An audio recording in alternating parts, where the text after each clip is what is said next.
Hi buddies, మనం ఈరోజు tomato కొత్తిమీర పచ్చడి ఎట్లా చేసుకుందామో చూసేద్దాం. వేడి అన్నంలో టమాటో కొత్తిమీర పచ్చడి అలా నెయ్యి వేసుకుని తింటుంటే అద్భుత. ముందైతే స్టవ్ వెలిగించి వేచిన పప్పులు వేసి బాగా ఫ్రై చేసుకోవాలి. ఇందులో జీలకర్ర ధనియాలు కూడా వేసి బాగా ఫ్రై చేసుకొని చల్లారిపోయిన తర్వాత బరకగా కడాయిలో 2 స్పూన్స్ ఆయిల్ తీసుకొని కారానికి సరిపడా పచ్చిమిరపకాయలు వేసి బాగా మగ్గనివ్వాలి. ఈలోపు నా వీడియోని లైక్ చేసేయండి.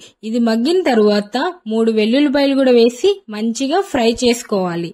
ఇలా ఫ్రై చేసుకున్న తర్వాత పెద్ద సైజ్ టమోటాలను కూడా తీసుకొని బాగా మగ్గనివ్వాలన్నమాట.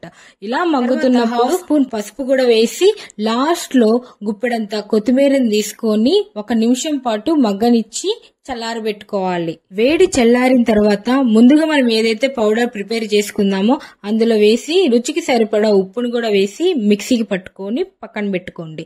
ఈ లోపు మనం అదే కడాయిలో కొంచెం ఆయిల్, మినప్పప్పు వేసి గోల్డెన్ కలర్ లోకి వచ్చిన తర్వాత కొంచెం ఇంగువను వేసి ముందుగా మిక్సీలో పట్టుకున్న పచ్చడిని ఈ తాలింపులో వేసేస్తే ఎంతో గుమగుమలాడే మన టమోటా కొత్తిమీర పచ్చడి రెడీ.